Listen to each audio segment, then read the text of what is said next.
Okay po, welcome dito sa ating munting YouTube channel at ito ang inyong Pinoy Firearms Instructor.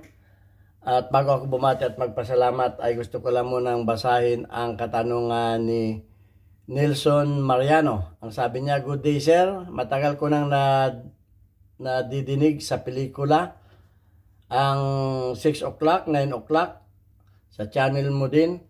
Paturo naman kung paano yun sa mga pistol." Okay. 6 o'clock, 3 o'clock, may 9 o'clock, may 12 o'clock. Okay, so yan ang ituturo ko sa inyo ngayon. At mabutit na itanong mo, Nelson Mariano. Okay, at bago ko sagutin yan, pasasalamatan, binabati ko lamang ang lahat at pinasasalamatan. Tayo po ay may ng 42,000 subscribers. Maraming salamat sa pag-share ng ating mga videos, sa mga pag-like at sa magaganda ninyong comment. At lalo tigit maraming salamat doon sa mga hindi nag-skip ng ads dahil nakakatulong po yan sa ating mga beneficiaries. Ang ating pong YouTube channel ay ginawa ko para sa ating mga beneficiaries. Meron po tayong 6 na estudyante na tinutulungan, anak ng mga single parent, at yung kinikita po ng ating YouTube channel ay para sa kanila. Hangad ko po na lumaki pa yung ating YouTube channel para mas marami pa tayong bata na matulungan. Okay, pasasalamatan ko lamang yung nagpadala dito sa ating GCash number. Yan. Yung mga pinadala ninyo dyan ay nagamit ng mga bata na kanilang allowance pambaon. Kahit pa sila mga elementary, ang mga estudyante naman ay hindi rin makakapag-aral kung wala mang pambaon. So yan, at gayon din, maraming salamat doon sa mga nagpalipad o nagpadala sa ating mga premier videos. Thank you kay Noli Peace America ng Virginia, USA. At kay Jubil Platon, Boy Umay ng Riyadh, Saudi Arabia. Yung mga pinadala ninyo ay inilaan naman natin sa pambili ng mga school supplies dahil malapit na ang pasukan. Sana marami pa ang magpadala sa ating GCash number para may bili naman natin ng sapatos, bag, yung ating mga estudyante. Okay, at dito naman tayo sa katanungan ni Nelson Mariano. Okay, meron nga naman tinatawag na mga sa pag-shooting ng mga 6 o'clock, 3 o'clock, 9 o'clock, 12 o'clock. Ano ba yan? Okay, una sa lahat, alamin muna natin yung side picture. Ano ba yung side picture? Ang side picture, okay, so, pag ating hinawakan ang ating barrel, check muna natin kung may bala o wala. Okay, walang bala. So, pag hinawakan natin yung ating baril at ating itinutok yung muzzle, ang una nating hinahanap dyan ay front sight at saka rear sight. Okay, yun ang side picture. Ang side picture po ay yung front sight at rear sight. Kumbaga ito yung rear sight, ito yung front sight. So pag tiningnan ninyo yan, kinakailangan makita ninyo yung front sight dito sa gap ng rear sight. Parang ganito. Ayun, yung front sight, hanapin ninyo yan. At kung saan nakatutok yung front sight, ay doon tatama ang bala. Okay, kung saan, kung saan ito, kung nasaan itong front sight na ito, doon tatama. Ito ang side picture. Yan ang importante. Yan muna ang dapat natin alamin. Yung side picture na yan. Dahil yan ang magdadala sa 3 o'clock, 6 o'clock, 9 o'clock, at 12 o'clock. So, parang ganito yan. Okay. Kung ating i-drawing yan, okay, ito yung rear sight. Ito yung rear sight. At ito naman yung front sight. Yan, yung front sight. Hindi po pwedeng kinakailangan, yung front sight na yan ay dapat nasa gitna. Hindi po pwedeng nakaganon. Hindi pwedeng nakaganyan. Hindi pwedeng mababa. At hindi rin pwedeng mas mataas yung front sight. Dahil itong front sight ang magdedetermine yan kung kumakaliwa, kung kumakanan, kung bumababa yung ating pinatatamaan. Kumbaga itong rear sight ay reference lang ito, reference. Okay, ito ay reference. Ito ang magsasabi kung naka-align yung ating front sight. Dapat ang front sight ay nakaganyan. Okay, so ano ang ibig sabihin naman ng, kumbaga sa ano, ito ang sight picture, ito talaga ang clear. Ito ang clear. Yung ating target ay hindi masyadong clear. Ito talaga ang clear. Dahil ito ang malapit sa ating visual, yung minsan yung antingin natin pag malayo na ay maliit na yung ating pinatatamaan o yung ating target. So ano yung tinatawag na mga oklak-oklak na yan? Okay. So ito yung target natin. Yan. Ito. Dito muna tayo. So ito yung 6 o'clock. Ito yung 3 o'clock. Ito yung 9 o'clock. Parang relo yan. Ito yung 12 o'clock. Ito yung dead center. Okay, ito yung dead center. So, pag sinabi na, pag ang patatamaan natin ay yung kanyang bullseye, o yung center na ganyan, ang magiging aiming natin dyan ay nakaganyan. Yan. Okay, so yan ito ang side picture. Ito ay background. Itong target ay background. So, dapat klaro yung ating sight na ganyan. Ngayon, ay kung kagaya nito, yung bala, yung tama ay pumupunta dito sa kaliwa. Sa kaliwa. Dapat yan, magko-compensate tayo. Magko-compensate. Ano ba yung pagko-compensate? Yan, ito. Hindi po pwedeng ang pag-compensate natin ay igaganyan natin yung sight. Hindi po yan ang maling pong pag-compensate yan. Halimbawa, dito tumatama, ay gagawin natin ang silip natin doon sa ating sight ay ganyan. Yan ay mali.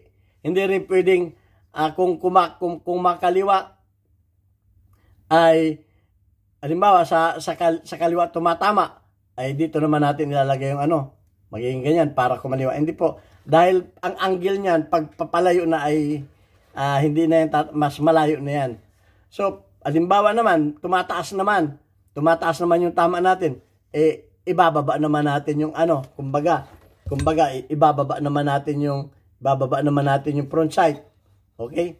O, igaganon-ganon natin yan. Para o di ka igaganon-ganon natin. Hindi.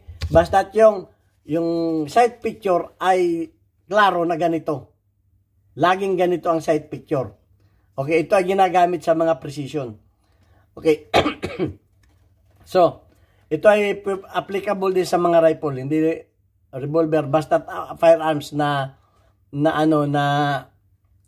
iron sight. Okay? Ito ay applicable sa mga, ngayon naman may mga red dot na, may mga scope na, iba na yon. So, ganun. So, dapat na ganyan.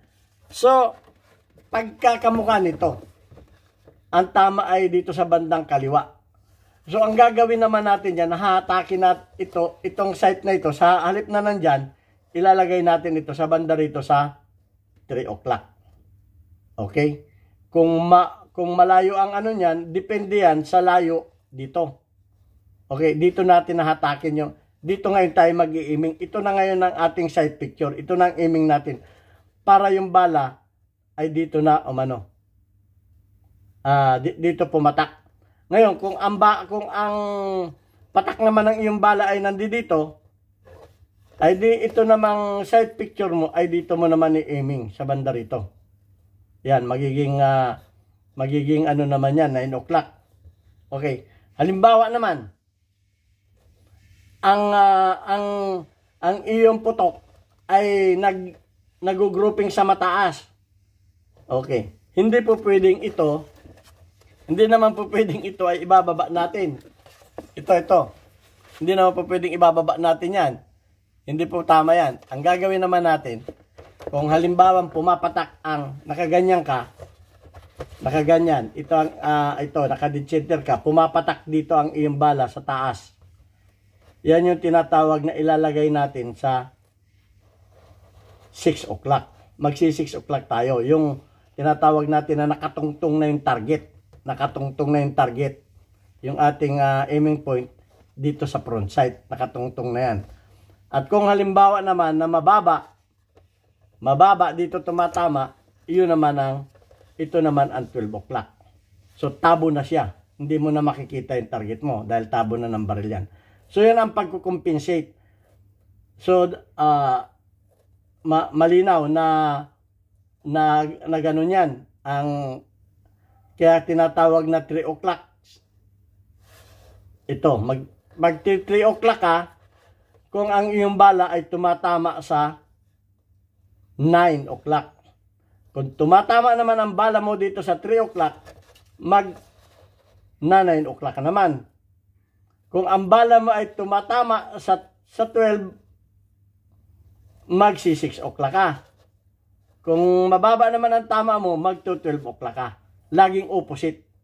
Laging opposite. So, sa yung mga sniper, bakit gumagamit sila ng 3 o'clock at 9 o'clock? Dahil yan sa velocity ng hangin. Okay. Pag malakas ang hangin papunta sa kaliwa, mag 3 o'clock ang aiming nila. Halimbawa, sa malayuan, halimbawa, malakas ang hangin, o kukontrahin nila yung hangin. Kung papunta dito ang hangin, mag 3 o'clock sila. Mag 3 o'clock ng aiming yan. Yan, mag 3 o'clock yan dito. At kung, yun ang tinatawag na pagkukumpisit, at kung ang hangin naman ay papunta dito sa 3 o'clock, ay dito naman, mag-aano yan. Yan ay alam ng, kaya yung makikita ninyo yung mga, kahit sa pelikula makikita ninyo yung mga sniper, mag-aano sila ng, maglalaglag sila ng alikabok o anuman, o dahon, titingnan nila kung sa pasan ang hangin. Dahil mga professional ang gumagawa nun. So yan. At kung halimbawa naman, ang iyong tatargetin ay sobrang layo, malayo na talaga, ay mag 12 o'clock ka. Kasi ang trajectory ng bala ay pababa. Pababa ang trajectory ng bala, pababa na ganon. So may video na tayo niyan. So ina-anticipate mo na pababa na yung bala na ganon, kaya ikaw ay mag 12 o'clock ka. Ngayon, kung sobrang lapit naman, tutukan, ay kailangan kita mo yung target mo. Kita mo yung target mo. Dahil ang trajectory ng bala ay umaangat pa yan. Pagkagaling niyan dito sa barrel, ang trajectory niya ay umaangat pa ng kaunti yan. Umaangat ang tapos didiretso yan. O, so, ganun ang paggamit ng tinatawag natin ng mga o'clock na yan. So, yan. At sana, okay, pag ito, tutukan. Ito, yung tutukan talaga ito. Dapat nakaganyan ka. 6 o'clock ka. Tutukan yan. Dapat kitang-kita mo yung Kasi pag yan ay binaril mo sa ulot, nakaganyan ka, baka hindi tamaan. Pero kung dito ka, ay walang kalusot yan. Okay? Walang kalusot yan. Okay. So, ayan. Pag malayo ang target, naka 12 o'clock.